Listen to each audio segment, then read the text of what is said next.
Muy buenos días, señoras, caballeros, bienvenidos a esta versión Viernes del Gato. Y usted dirá, pero si acabo de dejarle el gato de anoche, ¿usted no duerme? Efectivamente, no dormimos. Así que aquí estamos de nuevo, cuando son las 11 y pico de la mañana, 11 y cuarto pasadas, para contarles lo que va siendo el resumen de lo que ha habido esta semana y echarle un poquito de reflexión. Si nos ve por la noche, pues muy buenas noches. Y ya sabe usted que estamos en este Gato Premium, que consiste fundamentalmente en poner en perspectiva, en poner en reflexión lo que ha sido la semana informativa y tratar de sacarle, en fin, el jugo a la actualidad, aún más de lo que lo hacemos en El Gato. En unos instantes se sumará a esta mesa Julio Eriza para esta reflexión sobre lo que está ocurriendo, que en este momento en lo que se traduce es en las tractoradas en numerosos puntos de España, desde Valencia hasta Andalucía, pero también en el norte, por el problema del campo, por las protestas de los agricultores.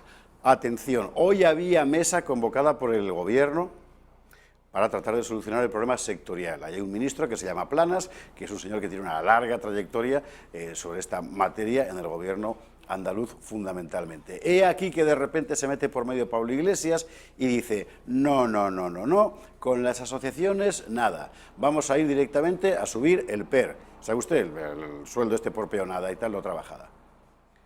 Y resulta que los que realmente fabrican el trabajo en el campo, pues la Coag, Asaja, etcétera, los que representan a los agricultores empresarios y trabajadores. Un empresario del campo al final es un señor con 2 tractores y una nave. Bueno, eso es fuera, porque son de derechas, ¿o qué? Es asombroso. A cualquiera que conozca un poco la historia de España le recordará lo que ocurrió durante la Segunda República con la famosa reforma agraria, que fue una reforma pensada, yo no digo que con mala intención, pero solo para los jornaleros del sur. Es decir, gente que trabajaba cuando había trabajo y cuando no.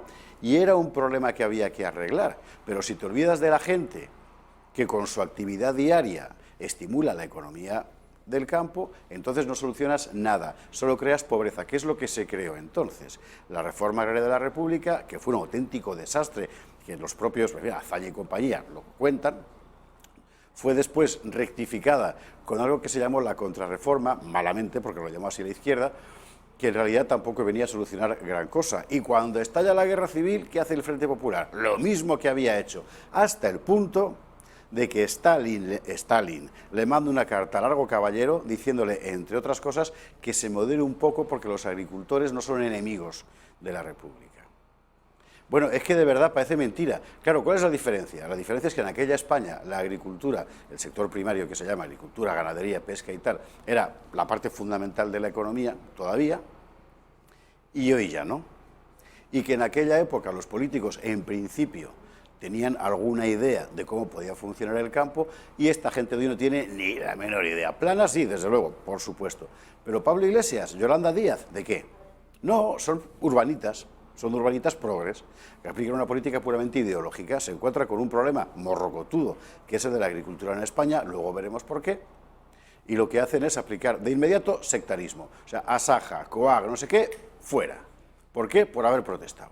Aquí solo entran a los que podamos subsidiar. Es decir, vamos a seguir cometiendo el mismo error de siempre, que por otra parte es el error del chavismo en Venezuela. Qué cosa más curiosa. En fin. Puesto en perspectiva, el otro día en El Gato explicábamos más o menos en qué consiste el problema. Es un problema muy complejo, esto solo es una parte, pero es interesante para ir haciéndose una idea y luego entramos más a fondo. Vamos a verlo. El campo estalla. La subida del salario mínimo interprofesional es tan solo la punta del iceberg de un sector que denuncia que lleva años abandonado. Estamos arruinando trabajando y eso es muy penoso. Todos tengamos un salario digno, tanto el empresario como el trabajador. Porque el campo lo tienen abandonado del todo. Sí, porque si el producto no sube, nosotros no podemos pagar los obreros. Ha sido una de sus principales demandas en las manifestaciones.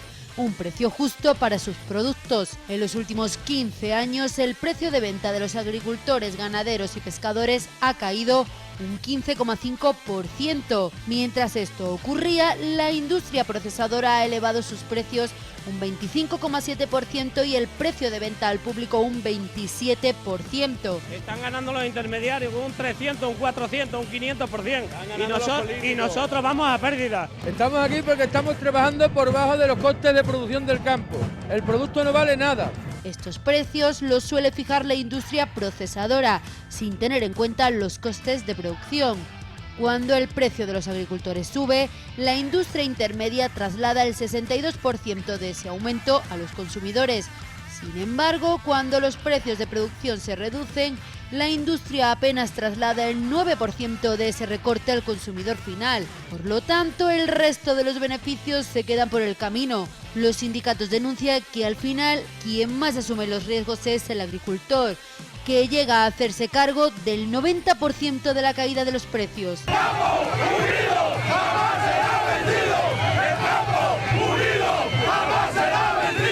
Ante tanta asfixia, los agricultores avisan. Llegarán hasta donde tengan que llegar para reclamar que el reparto de la renta del campo sea más justo. Y como han dicho que llegarán donde tengan que llegar, el gobierno ayer mismo decía no, aquí mando yo, o sea, Pablo. Y se ha metido por medio en una reunión en la que él no iba a entrar. De tal forma que, ojo, porque esto desde el punto de vista político es muy grave. Tienes un problema sectorial objetivo, complejo de explicar, luego podemos entrar en él, y se supone que el gobierno está para solucionarlo, no para echar gasolina al fuego. Bueno, pues exactamente eso, gasolina al fuego, es lo que han echado al apartar de esa reunión a la gente que crea trabajo en el campo, que son precisamente, o en fin, o a las asociaciones de la gente que lo crea. El mundo del campo es un mundo muy complicado, es muy dispar. No tiene nada que ver una gran producción de olivos, de aceite en Andalucía, con una explotación hortofrutícola en Murcia o en Almería. No tiene absolutamente nada que ver. Las ayudas que han recibido durante todos estos años tampoco tienen nada que ver. El mundo hortofrutícola en general ya no recibe ayudas de eso que se llama la PAC, la Política Agraria Común de la Unión Europea. Las que se han recibido durante todos estos años se han utilizado no para transformar el campo, y esto, ojo, también aquí tiene parte de culpa la gente del campo, ¿verdad? Pero bueno, no se han utilizado para transformarlo, sino para subsidiar la inactividad, como con la mina, de la que luego hablaremos.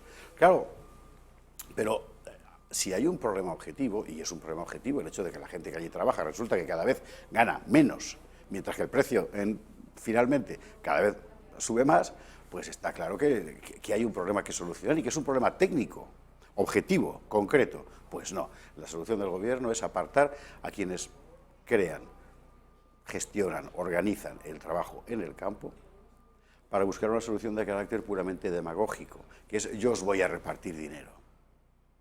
Con lo que acaba de decirnos todo el mundo, pues el Banco Mundial, el Fondo Monetario Internacional, qué sé yo, de que las cuentas no salen, ¿nos vamos a poner así? Bueno, pues vamos de cabeza al caos. De momento vamos de cabeza a la publicidad. Un instante, una pausa, que luego hemos de hablar de más cosas.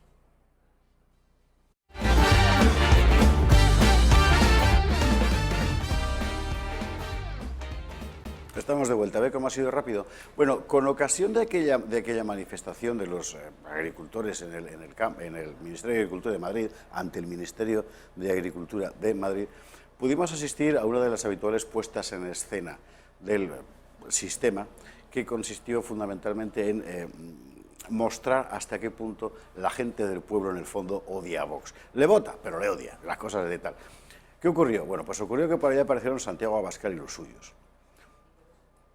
Aparecieron por allí y hubo gente que estaba en contra, fundamentalmente los sindicatos oficiales, UGT y compañía, y gente que estaba a favor. Hasta aquí todo normal.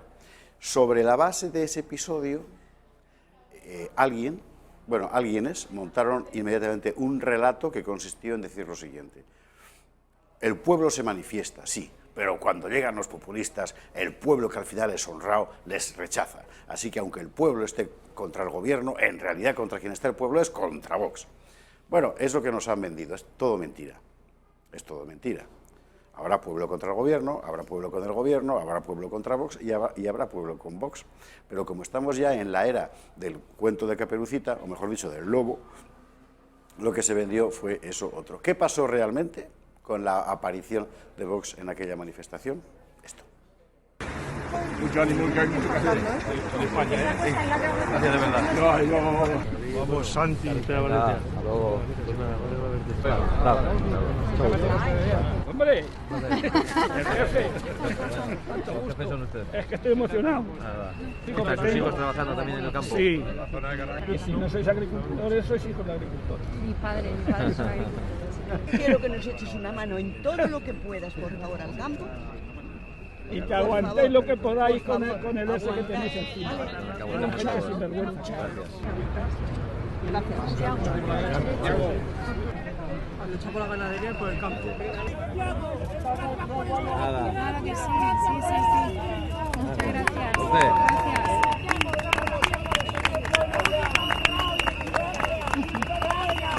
Queremos que estén ustedes preocupados, que se sientan defraudados, incluso sus palabras yo las respeto totalmente, o sea que de verdad nada que reprocharle, pero lo hacemos de corazón y pueden contar con nuestro apoyo, que es para lo que estamos. Y además, mira, eso se agradece, pero se puede hacer de otra no forma, venimos a hablar, sino a escucharles y a brindarles apoyo. Ánimo, que hay algún compañero suyo que le molesta que estemos aquí.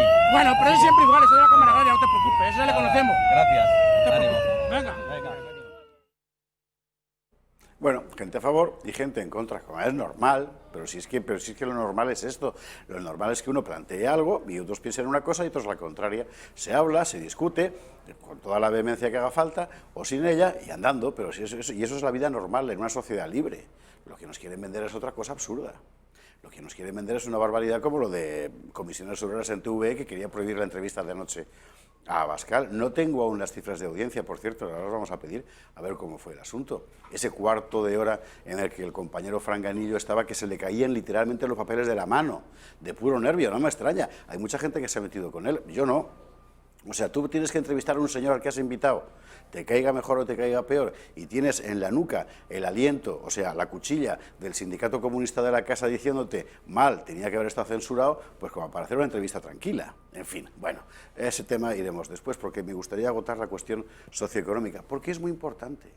Porque vamos a entrar, y si usted ve el pulso económico de Orcajo aquí todos los días a las 8, será perfectamente consciente, vamos a entrar, estamos entrando, hemos entrado ya en una zona de turbulencias, como dicen en los aviones. Lo que pasa es que usted va a saltar por la ventanilla, con unas cifras horrorosas de contracción de la actividad económica, de paro, el trabajo que hay.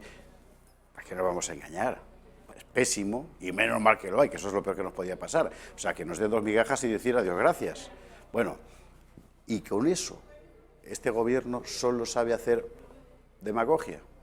Bueno, veremos lo que pasa, el lunes lo contaremos en la cuestión del campo. Sabe usted que nosotros entrevistábamos la otra noche a Ivana Martínez, que era la portavoz de la Secretaría General de la Coordinadora de Asociaciones de Agricultores y Ganaderos, y vamos a tratar de tenerla también la semana que viene para que nos cuente cómo está el asunto, fundamentalmente por esa exclusión asombrosa de las asociaciones de productores, que es pura demagogia ultraizquierdista.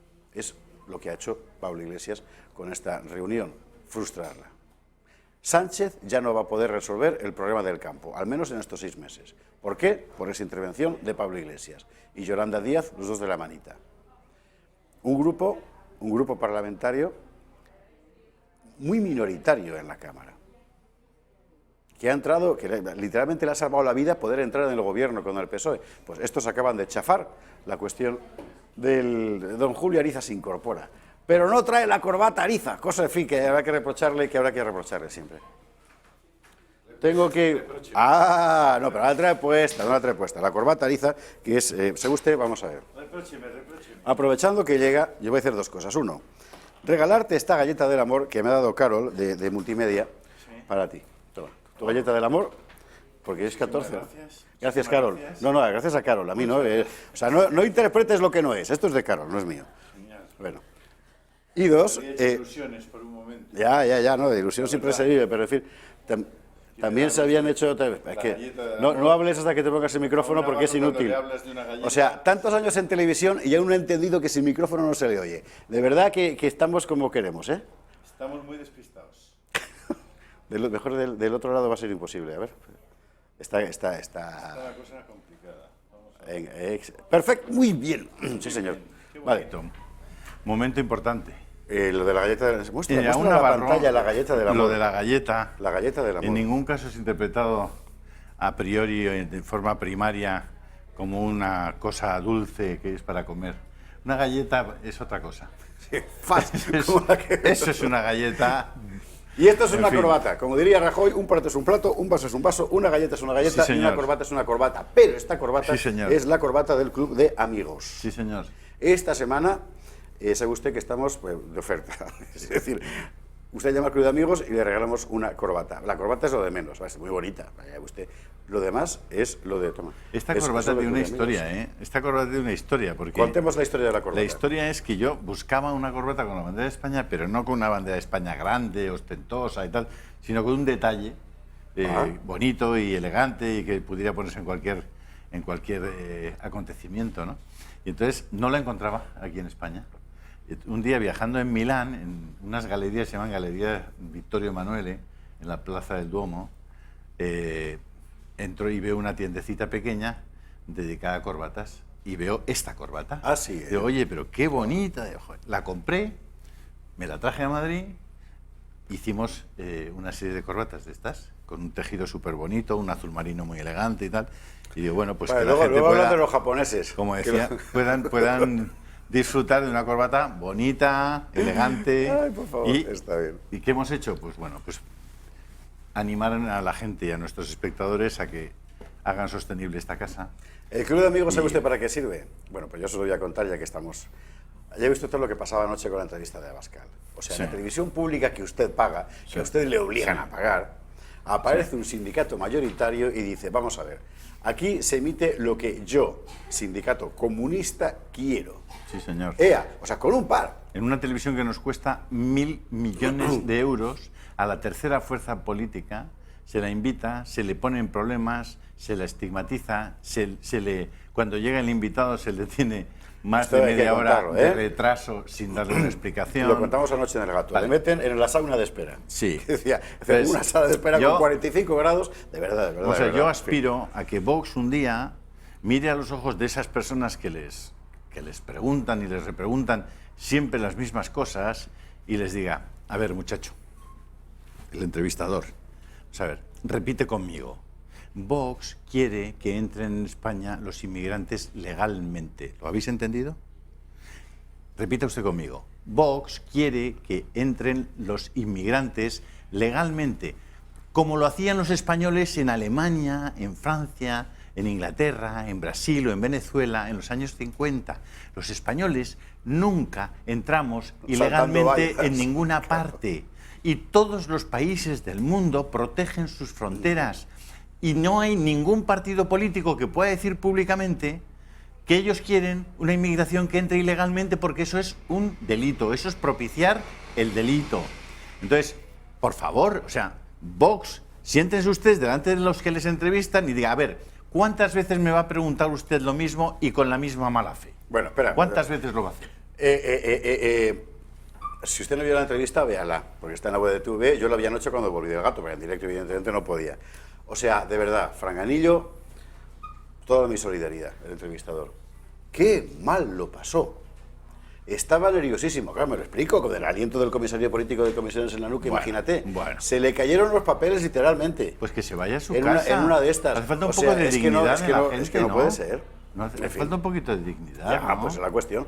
Bueno, ayer en el gato tuvimos un recuerdo, precisamente aprovechando este episodio, para los compañeros que salieron en su día de Intereconomía, fueron a TV y estos amables camaradas iban a sus puestos de trabajo con pancartas de vergüenza y basura.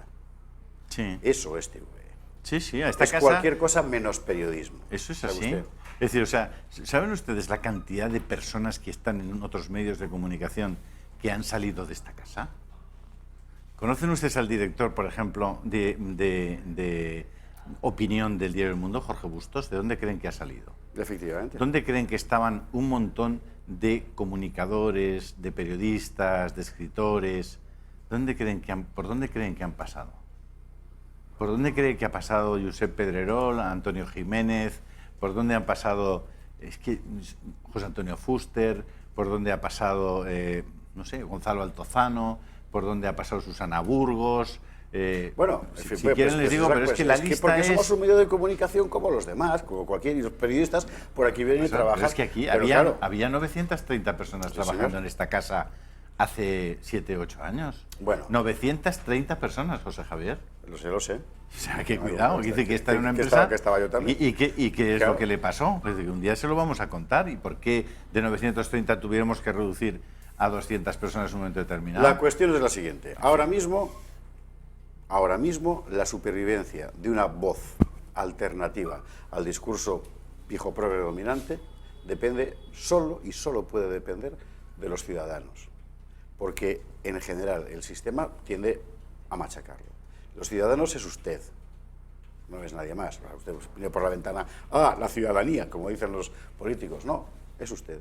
Y nosotros le ofrecemos con el Club de Amigos la posibilidad de compartir este proyecto, de comprometerse en la vida pública, para que usted pueda seguir teniendo aquí una voz que le represente. Pero nosotros estamos en la trinchera y en la batalla y encantados de la vida, es lo que hemos elegido. Pero también salirnos, perdóname José Javier, salirnos de la agenda. Es decir, si ustedes ven el resto de medios, verán que todos los días todos llevan los mismos temas. Exactamente los mismos temas. Claro. Vean los telediarios. Entonces, piensen ustedes en el sentido siguiente. Vamos a mirar todo esto desde una óptica diferente. Vamos a cambiar la perspectiva. Vamos a subir un peldaño más y vamos a ver qué está pasando de verdad. Y vamos a ver todas las cosas de las que no se hablan, gracias a que hay cosas de las que sí se hablan. Y piensen ustedes la absoluta falta de equidad en el tratamiento que se dan algunas noticias que afectan a algunas personas y, en cambio, la información que se da de otras personas que es sistemáticamente mala. Piensen ustedes en dónde pueden encontrar ustedes una buena noticia sobre Vox en España. ¿Dónde pueden encontrar ustedes una buena noticia sobre Donald Trump, sobre Víctor Orbán, sobre Salvini? Todas esas personas, todas esas instituciones están estigmatizadas por la izquierda. Están estigmatizadas por la izquierda radical, por los comunistas, que es lo que tenemos ahora en el gobierno. Entonces, es fundamental que haya gente que recuerde que hay otra forma de ver el mundo, otra forma de ver la realidad y que hay muchas cosas que nos están ocultando. El otro día leí en el periódico de Cataluña, hay 75.000 personas en Cataluña esperando a recibir las ayudas por la ley de dependencia. Es decir, 75.000 personas imposibilitadas, incapacitadas, jorobadas, que no pueden a veces ni salir de casa, que necesitan una ayuda mínima, tal, que no la tienen en Cataluña, 75.000. ¿Usted ha escuchado a alguien? Mientras tanto, el gobierno catalán se gasta 150.000 en sobornar a una comisión de la ONU para que pida la libertad de los presos. Mientras hay 75.000 catalanes jorobaos. Alucinante. Es decir, ¿quién habla de esos 75.000 catalanes, José Javier? Nadie, efectivamente. Nadie. No, pero, claro, pero no es solo eso. Porque buenos son, en fin. En fin. Ya. Bueno, que si nos llaman al Club de Amigos, les enviaremos a los que llamen estos 2 días, este fin de semana, esta noche, los que llamen hoy, les enviaremos además La del corbata, Club de Amigos, la famosa corbata de Milán. corbata de Milán, la corbata de Integromía, que verán que es la verdad es que es una preciosidad. Pero Estaba llámenos, por favor, necesitamos, Sí, eso es- este a fin de cualquier hora, semana, a cualquier hora. necesitamos 1000 llamadas, este fin de semana. Vea.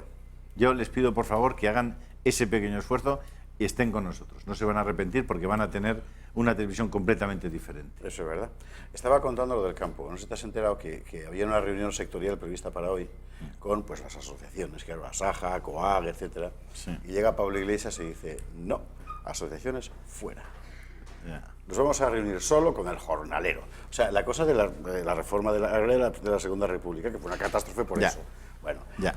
Es decir, la capacidad de destrucción que va a tener esta gente dentro de este gobierno va a ser insólita. Bueno, a y de propósito, vertebración de sus adversarios, porque no olvides que Bueno. los conservadores de este país, los que generan empleo en este país, los que generan ahorro, los que cuidan a sus familias, los que cuidan a sus ancianos, todos esos se están uniendo de nuevo y se están reactivando de nuevo, Claro. porque hay otro país que distinto al de ellos. Sí, sí, sí, es decir, sí. es que los que van a sufrir la ley de eutanasia, José Javier, Ahora vamos a hablar enseguida de ella. por son cierto. ellos, los que están firmando su propia sentencia de muerte, son los que hoy hacen esas leyes, porque los demás tienen niños, tienen nietos, tienen principios cristianos y valores, y van a ser cuidados y van a ser atendidos. Pero los que no creen en nada, los que no tienen niños porque apuestan por la esterilidad, de promover la homosexualidad, promover el aborto, todos esos, en cuanto cumplan 70, que no entren en un hospital, porque no van a salir, Cuidadín, cuidadín. Es que no saben lo que están firmando. No saben lo que están firmando. Y les quedan, es decir, y esos años, aunque ahora tengan 40, 45, 50 cuando lo firman, pasan muy rápido esos 20. ¿Quieres que vayamos al tema de la eutanasia? Me salto el perdona, que yo no quería... Porque es un tema, porque es un tema que estaba previsto tocar hoy, por lo siguiente, vamos a ver. La derecha, que es tan, de verdad rancia, tiende a pensar cada vez que sale algo que exige un esfuerzo ideológico, que es una cortina de humo. El caso es no pensar. E incluso un hombre como Echaniz, el diputado del PP, que es un tipo serio, que es un tipo con formación, que es un tipo, en fin, que sabe, llega a las Cortes, da un discurso, en fin, relativamente aceptable, y termina diciendo, señor Echaniz, mil perdones, usted sabe que le quiero. La bobada de que de lo que se trata es de eliminar coste del estado del bienestar. Es que no es verdad, y lo sabe, es por Dios, es mucho peor todo. Si fuera solo eso, no, es muchísimo peor. Bueno, queremos dar las razones, como las dimos otra noche en el Gato, de por qué una ley de eutanasia, incluso esta, tal y como la han presentado, es un peligro. Vamos a ver el trabajo que hicimos en la redacción del Gato y después lo comentamos.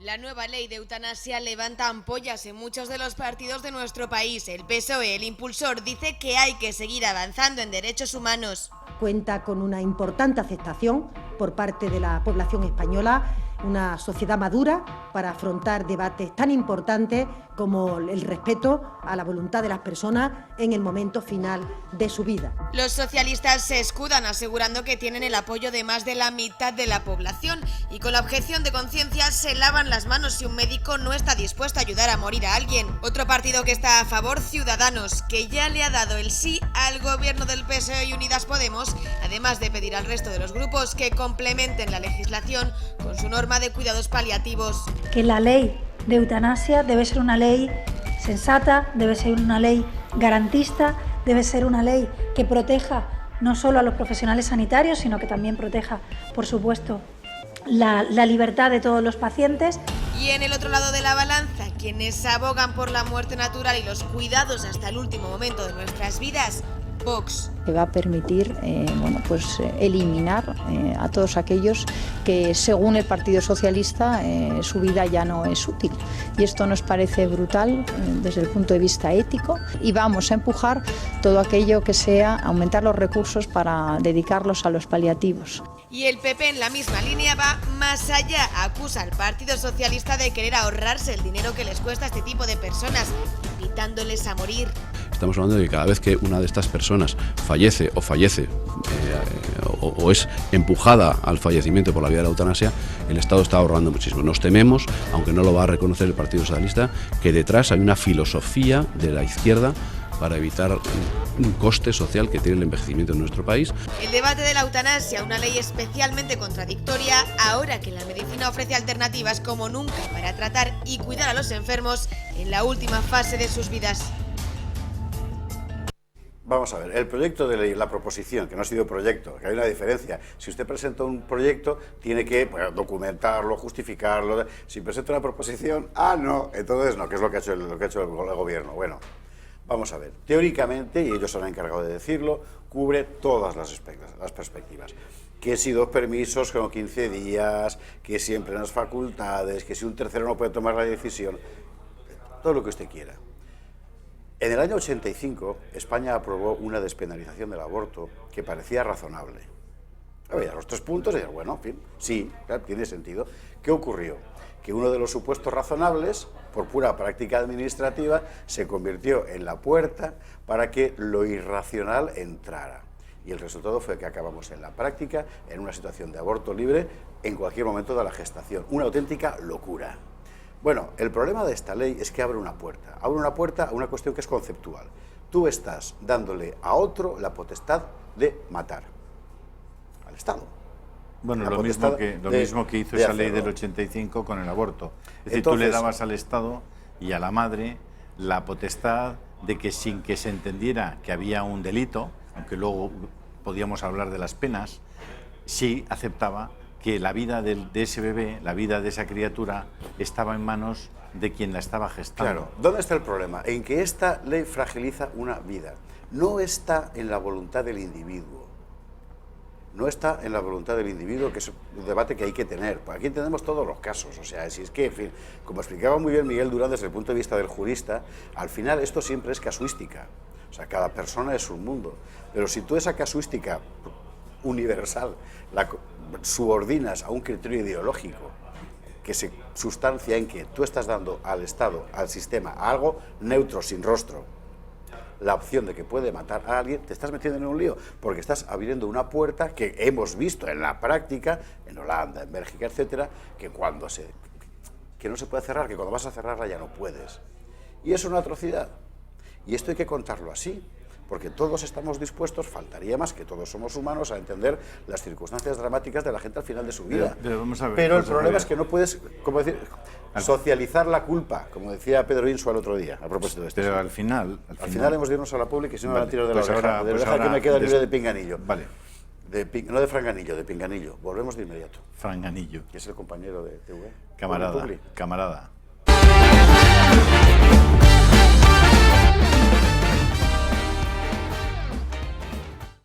No es una cortina de humo. El debate sobre la eutanasia no es una cortina de humo. El debate sobre la ley de memoria histórica no es una cortina de humo. Son cortinas de fuego. Se llama guerra cultural. Y es lo que este gobierno va a intentar sembrar por todas partes, fundamentalmente para que no se vea. 1, su inconsistencia interna. 2, su disposición a traicionar en Cataluña, y la palabra es traicionar. 3, muy importante en nuestros queridos espectadores de izquierdas, su absoluta sumisión en materia económica a los criterios de Bruselas. Porque no van a tener más remedio, porque es lógico. Bueno, pero eso no quiere decir que sean, como decir, espantajos, trampantojos. No. Es una guerra cultural con la que ellos tienen que justificar su sumisión en otros sentidos. Por eso hay que entrar en esa guerra cultural. Quien tiene el poder, fuera, José Javier, ¿qué prefiere? Que debajo los gobernados, los administrados, sean personas inteligentes, críticas, reflexivas, bien formadas e informadas, o prefieren un rebaño, prefieren un rebaño de personas conducidas perfectamente hacia un modelo en el que su dignidad deja de estar anclada, deja de estar enraizada. Prefieren un rebaño y además de cabras, porque las ovejas están todas juntas, pero las cabras están cada una en un lado. O sea, prefieren un rebaño de cabras. Sí. Claro. Bueno, pues ¿por qué? ¿Por qué digo esto? Vamos a ver, si tú desenraizas al ser humano, le desprovees de aquello que le dota de dignidad por el solo hecho de ser humano, lo estás dejando en el aire, lo estás dejando completamente desnudo frente a un Estado que cada vez es más poderoso, con unas herramientas para el poder que son tecnológicamente ya prácticamente no puedes eludir el control del Estado. Fíjate que cuando instauran en el 85 la ley del aborto y colocan ese tercer supuesto que era el grave riesgo para la salud física o psíquica de la madre, ellos sabían perfectamente que en ese supuesto no había plazo. Y de hecho, cogen al doctor Morín en Barcelona, le encuentran unas máquinas para triturar bebés de 7 meses dentro del útero de la madre, al que extraen, matan y trituran, porque el tamaño ya no se podía desprender de ellos. Eso era legal. Esos abortos eran legales. ¿Y qué ha pasado durante todos estos años? Pues que el número de abortos que ellos decían que iba a descender gracias a esa ley ha pasado como con la violencia de género. Las leyes de violencia de género no han servido para que haya menos violencia machista, de género, en las parejas. No, han servido para que haya más. Las leyes del aborto sirvieron para que hubiera más abortos. Lo que dicen cuando hacen esas leyes es mentira. Cuando hacen los preliminares de la ley, cuando explican por qué la ley, los preámbulos, mienten. Porque los efectos que consiguen son los contrarios. Desprotegen la vida, le dicen al ciudadano al que le están dotando de muchos derechos, bueno, en este caso a la ciudadana, porque el ciudadano padre no pinta nada, el que ha puesto ahí la mitad del niño no pinta nada. A la ciudadana madre le dicen, oye, eres totalmente libre. Pero al ciudadano niño, que ya ha sido concebido, le dicen, no tienes ningún derecho. El nasciturus, que tiene derechos y que los ha tenido desde el derecho romano, deja de tenerlos.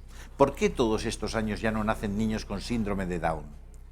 Porque el valor de la vida humana en esta estructura cultural y social es cero. Solamente sirve si es productivo.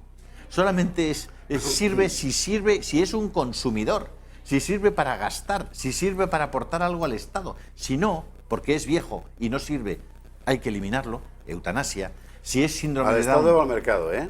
¿A los dos? Sí, sí, que ahora es lo mismo. Todo. A los dos. Claro. Si es síndrome de Down... La derecha no ha terminado de entender todavía esto. O tiene una espina bífida, hay que eliminarlo. Porque el ser humano, que desde el cristianismo tiene una dignidad intrínseca por el solo hecho de ser humano, porque el cristianismo es el que le dota de esa dignidad como hijo de Dios, como criatura de Dios. El ser humano hoy, para el Estado, esa ley de la Revolución del 1789, y que le dice al hombre, le dice, oye, te voy a dotar de derechos pesos y te voy a aislar completamente, olvídate de tu familia, olvídate de los... No, eres tú, pero dotado de enormes derechos, frente a un Estado que hace imposible que esos derechos se puedan ejercitar. Es decir, por eso hacen la ley del aborto, por eso matan a los niños que no son útiles, por eso quieren matar a los ancianos que ya no son útiles. Por todo eso. Porque el ser humano no es nada, no es nadie frente al Estado. Y eso es lo que nosotros tenemos que defender con toda fortaleza, con toda rotundidad, que el ser humano es anterior y sus derechos son anteriores a la existencia del Estado. Bien. Pues con la eutanasia lo mismo. Sí, es el planteamiento general, es decir, por eso una vida es tan importante y por eso es tan peligroso otorgar a un tercero la facultad administrativa de suprimir una vida, lo llames como lo llames. Luego hay casos particulares, concretos, de gente que sufre al final de su vida, de gente irrecuperable, sí, casos particulares, y es lógico legislar sobre casos particulares, pero no puedes partir de la base de que es legítimo atribuir a una estructura sin rostro, que eso es el Estado, el sistema, en fin, la facultad de suprimir esa vida. Bueno, pues con esta ley de eutanasia ocurre exactamente eso, y por eso hay que oponerse a ella. Hay otros sistemas, hay otras formas de afrontar esta cuestión, hay otras posibilidades, hay otras alternativas. Por eso es, creo yo, el discurso que debería aportar la derecha al respecto, y no el que aportó en el debate de las Cortes, que al final pues careció de una profundidad intelectual. Yo de verdad que lo siento, porque es que Chani me cae muy bien, pero es que le escuché y parecía que le habían hecho el argumentario en Génova. Porque no quieren defender un modelo alternativo de sociedad, ni un modelo alternativo antropológico, ni de concepción del ser humano. No quieren defender eso. Solamente la derecha, desgraciadamente, está muy cómoda, la derecha del Partido Popular está muy cómoda en el gobierno o en la oposición, pero estando. Ya. Esa es la verdadera tragedia. Bueno, pues nosotros estamos a la intemperie, como decía aquel. Como Ábalos, que se quedó a la intemperie el otro día en las Cortes. Vamos a ver, hubo dos fases distintas, ¿no? Por una parte la del arropamiento, y la arropó Marlaska. O sea, cuidado ya, que cuando te arropa Marlaska... Porque claro, nunca sabes, Marlaska está lanzado en plena carrera política personal. Se fue el otro día a felicitar a la policía marroquí por lo bien que lo hace en la cuestión de la inmigración. Eso que yo no lo sabía, nos lo contó anoche el Pablo Pérez de Jupol. Bueno, está lanzado en su propia carrera. Y aquí es evidente que Ábalos se ha metido en un lío porque le ha metido en un lío. El otro día en las Cortes esa fue una parte, la otra parte fue en su soledad. O sea, tú veías el banco azul y parecía el mar, y solo, náufrago, con cara de pollito abandonado, las cosas como son, Ábalos. Por el asunto del CIR. Lo último que hemos sabido, como usted sabe, lo contabas anoche en El Gato, es que la persona que intervino como bueno, ¿cómo decir?, ayuda de cámara del señor Ábalos en este asunto fue Koldo, el chofer Koldo. El chofer Koldo, que ha pasado de ser guardia de seguridad de pueblo, concejal de pueblo de Nuarte, en Navarra, a ser consejero de Renfe. Sí, por la locomotora, porque no lo sé. ellos lo pueden hacer todo. Es una cosa increíble. Son omnipotentes. Koldo García Aguirre, a que desde aquí mandamos un abrazo, y nada, aquí, pues, cada vez que, la verdad es que subamos a algún tren, preguntaremos por Koldo. La cosa de Ábalos. Luis en euskera. Koldo es Luis. ¿Sabes por qué? Lo conté anoche en el Gato. Vamos a ver, cuando el hermano de Sabino Arana, Goiri, se pone, Güell es el segundo apellido, no es el hermano, se pone a hacer las equivalencias de nombres para euskerizar el nomenclator, ¿no? Y que la gente tenga un nombre vasco, empieza a sacar de todo, ¿no? Hay nombres que rescata de antiquísimos documentos, bueno, y luego tiene que hacer las traducciones, porque claro, los nombres, digamos, vasquizados de los españoles comunes se parecían demasiado. Por ejemplo, Pedro, Pello, hay incluso una nana, o Pello, luego la Nuqueta, bueno, da igual. Entonces, ¿qué hace? Busca... Ignacio, Eneco. Claro. Purificación. Bueno, busca, Garbiñe. sí, Nieves, Edurne. Bueno, ¿y entonces qué hace con estos nombres que se parecen demasiado? Busca un origen distinto para diferenciarlos más del castellano, del español. Caso de Pedro, se pone a buscar y no encuentra. ¿Qué hace? Se va al hebreo. Cefas, o sea, Kepa. Pedro. Kepa. Por eso Kepa es Pedro, por Cefas. Se va a Luis, por ejemplo. ¿Cómo se llama Luis? ¿Cómo es Luis en todos los idiomas europeos? Luigi, Ludovico, Luis, etc. Se parece demasiado. ¿Qué hace? Busca el original germánico, que es Clodvig. De Clodoveo, como Clovis. Entonces, a partir de ahí, Coldo. Por eso Coldo es Luis. Andará. Bueno, pues todo así. O sea, la pues. que es una pantomima que flipas. Eso lo Pero es que todo es una construcción. Lo cuenta John Juaristi en un libro añejo y tiene muchísimo. Claro, muchísimo el Batúa, bueno, que es pues el euskera refundido, es toda una invención. Aire Portúa. Sí, Aire Portúa. Sí, claro. Una cosa se llama Aire Portúa. Y el escara la cacatúa, como en el chiste. Escara la cacatúa. Ábalos, que no me quiero decir. Aquí ahora mismo todo se reduce en lo siguiente. ¿Por qué? ¿Qué están ocultando? Porque, vamos a ver, si todo hubiera sido una cuestión de he cometido un error desde el punto de vista procedimental, desde el punto de vista diplomático, he resuelto mal una crisis, o bien, da igual, no habrían aportado una explicación tras otra, todas ellas contradictorias, ¿verdad? Y, es decir, algo están ocultando. Ahí hay un pringue, algo están ocultando y es la cuestión. Ahí hay un pringue, José Javier, tremendo. Fíjate qué curioso que detienen al exdirector general de Pemex, Petróleos de México. Lo detienen, parece que en Sotogrande. En la Zagaleta, en Málaga, sí. Lo detienen ahí e inmediatamente el juez, en previsión de que se pueda ir, lo mete en la cárcel, el juez Moreno de la Audiencia Nacional. El Pollo Carvajal estaba en su casa. El Pollo Carvajal estaba en su casa. El tipo que iba a declarar y que lo encuentran suicidado en Alcalá de Henares, que iba a declarar en ese pleito también de PDVSA, del dinero, todo el dinero que se ha robado de PDVSA, aparece suicidado, estaba en su casa. Sí, el Pollo estaba en su casa y el Pollo se ha ido. Y nadie da cuenta de dónde está el Pollo Carvajal. Nadie. Pero eso sí, al de Pemex lo detienen y lo meten inmediatamente en la cárcel para que no pueda huir. No resulta todo muy... Es decir, Odebrecht es una empresa brasileña que ha untado a media humanidad. Alejandro Toledo, expresidente de Perú, está huido en los Estados Unidos. Pero es que están en este momento imputados 20 dirigentes por lo menos. Señor. Todos ellos de izquierdas, todos ellos Foro de Sao Paulo, incluido Lula, que le están dando un blanqueo por todas partes. Anoche lo veíamos en un magnífico reportaje de María Matos. En las televisiones, en los periódicos, el grupo Prisa, La Sexta, no sé qué, presentan a Lula como si fuera un héroe. Lula se expresa muy bien en televisión, es un demagogo perfecto, pero Lula tiene 10 causas penales. La primera de ellas... 2 condenas, ¿eh? Porque se compra en una población turística fantástica de Brasil, se compra un triplex con la comisión que cobra. No un dúplex, aquí van lo de los dúplex, ¿se acuerdan los dúplex, no? Pues Lula es un triplex y ha sido condenado ya en firme porque se llevó la pasta para comprarse un triplex y lo traen aquí en Televisión Española, pero por quien protesta Televisión Española es porque traen a Bascal.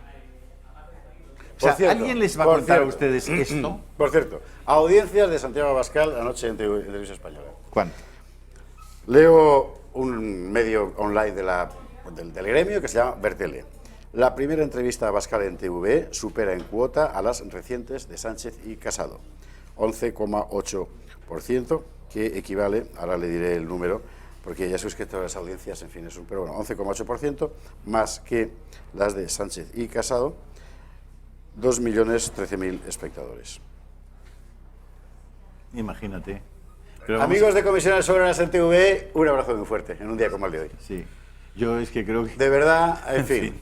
Es fin será fin. Me hace gracia porque fíjate que ellos dedican una parte muy importante de esa entrevista a Bascal, si me permites, José Javier, por acabar con ese asunto, al tema de la el racismo que demuestra Vox al confundir violencia con inmigración.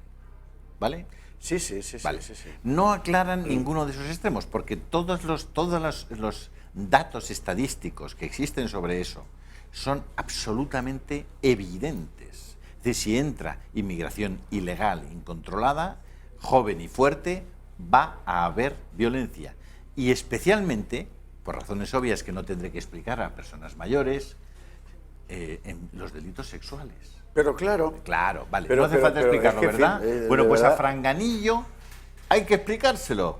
A Franganillo y a todos los franganillos que en el mundo hubiere, hay que explicárselo. Mira, ayer o antes de ayer, Emmanuel Macron hizo un discurso en el que plantea los retos para el 2022, que es cuando debe ser reelegido. Y el tipo dice, recurre a una frase de Mogas, que dice, tenemos que aprender a distinguir entre la Francia legal y la Francia real. Específicamente en el tema de la inmigración. Si nuestros ciudadanos perciben que la inmigración es un problema para la seguridad, y no es que lo perciban, es que están muchos franceses hasta las bolas de que el Estado no se tome en serio en determinados, por ejemplo, barrios de París, el tema de la seguridad, donde, por ejemplo, las mujeres ya no pueden entrar en un bar, en barrios de la moderna, progresista e izquierdista Francia. Y ahora Macron dice eso. Y Macron, te he traído Le Monde, Macron ayer declara, como Mogas, el nacionalista Mogas, declara que hay que distinguir entre la Francia legal y la Francia real. Aquí Después de que la Francia real se le haya subido a las barbas porque es un déspota. Claro, es que es una cosa de verdad. Entonces, ¿sabes lo que se les ha ocurrido hacer? Una cosa muy divertida. Han reunido un consejo de 130 ciudadanos a los que les han pedido que les hagan propuestas. Sí, es la segunda vez que hace eso, sí. Es que dices, pero vamos a ver. El consejo de 130. De coña. Está bien, o sea, eso. pero es que tú, vamos a ver, no puedes mirar, y hablo ahora de España, ¿cuántas listas de espera hay en los hospitales públicos? No puedes mirar cuáles son los resultados de los colegios públicos en España. Es que no puedes mirar. Qué interesante es ese asunto del ¿Qué pasa con una paralelo? mujer que queda viuda y pasa de cobrar 700 euros de pensión a 350 cuando sus gastos son prácticamente los mismos? Tú no puedes mirar a la cantidad de mujeres que han estado dedicando su vida a tener niños. Gracias a eso estamos todavía en un 1,4, 1,3, que no estamos en el 2,1 de reposición. Gracias a esas mujeres y al esfuerzo que han hecho en sus hogares, ¿no se les puede reconocer algún tipo de retribución? Pero no pueden ustedes, tienen ustedes que llamar a 130 señores para que les cuenten que un perro caga en no sé dónde. ¿Pero de qué estamos hablando?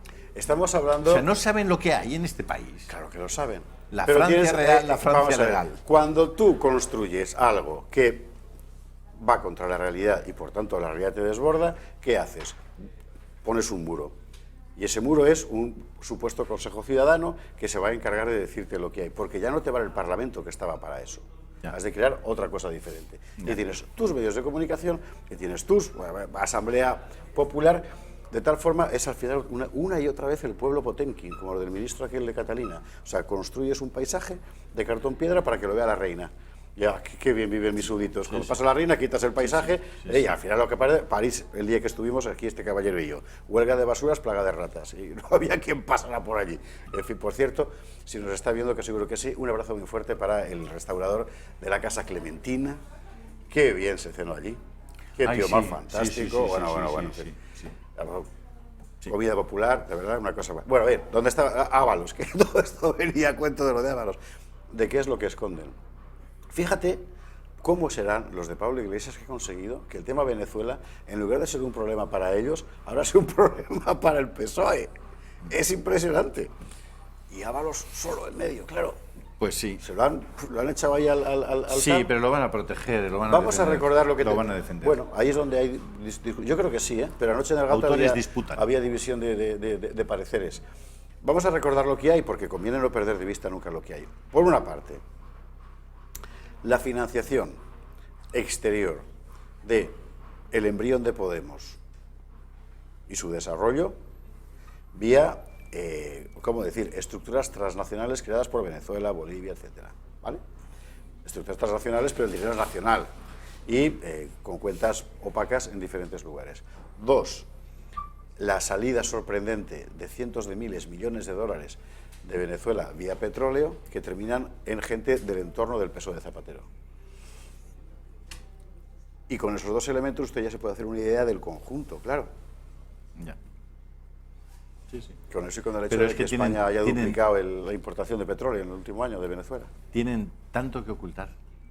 Tienen tanto que ocultar por en el tema de Venezuela. Claro. Ellos no pensaban que las cosas iban a evolucionar así, pero van a acabar evolucionando muy mal porque hay muchísimo dinero ilegal, ilícito, que ha salido de ahí y que ha llegado a mucha gente. Fíjate el tema Morodo, por ejemplo. Claro. Morodo, por cierto, sobre el que no hay tampoco ninguna medida cautelar. Hemos tenido en la cárcel a un tipo con leucemia como Zaplana durante 6 meses, 8 meses. Hemos tenido en la cárcel a Jaume Matas por un discurso de 3.000 euros, pero cuando llegan los socialistas, estamos hablando de 36 millones de euros. Estamos hablando de blanqueo de capitales, de delito fiscal. Estamos hablando de 36 millones de euros que se hayan encontrado. Ninguna medida de nada. José Javier, ninguna medida de nada. En fin, si hay medidas, que haya para todos, y si no hay medidas, que no haya medidas para nadie. Así de sencillo.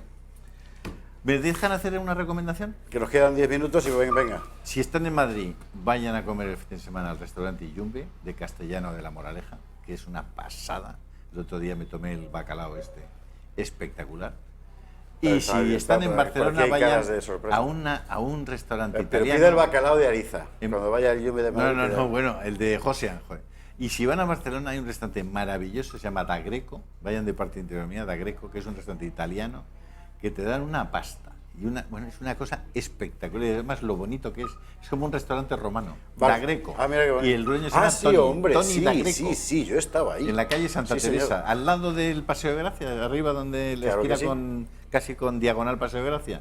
Hay un restaurante italiano que les recomiendo. Si Bueno. están en Barcelona o si van a Barcelona. Barcelona, Mobile. Nos quedan 6 minutos de programa. Y pregunten por Tony. Sí, Tony no, Da Greco. no pregunte por Colau, pregunte por Tony. Lo del mobile. Se confirma evidentemente que no ha sido por el coronavirus, porque todo lo que está saliendo tiene una pinta de que haya pasado de todo, desde el precio de los stands, en fin, en Ámsterdam se va a celebrar, es verdad que con la mitad de asistentes, pero hablamos de 50 y pico mil personas, en fin. ¿Coronavirus o corinavirus? No, coronavirus. El coronavirus. Sí. Vale. El otro es exactamente. otro virus. En Ginebra también, o sea que ahora alguien tendrá que dar explicaciones. Es interesante que el gobierno se haya apresurado a decir que no es por una causa de salud pública, porque la sanidad pública española es muy buena. Mire, Ya, yo lo que sí pero le digo es ¿qué una tendrá cosa. que ver? Le voy a contar En fin. algo. ¿Sabe usted que si esto hubiera pasado en Madrid, aquí Madrid no hubiera visto ni un euro de dinero público para compensar? Sí, señor. Vale, pues no se preocupe que en Barcelona no Con va a toda pasar seguridad. nada. Tranquilos, que en Barcelona el gobierno central proveerá.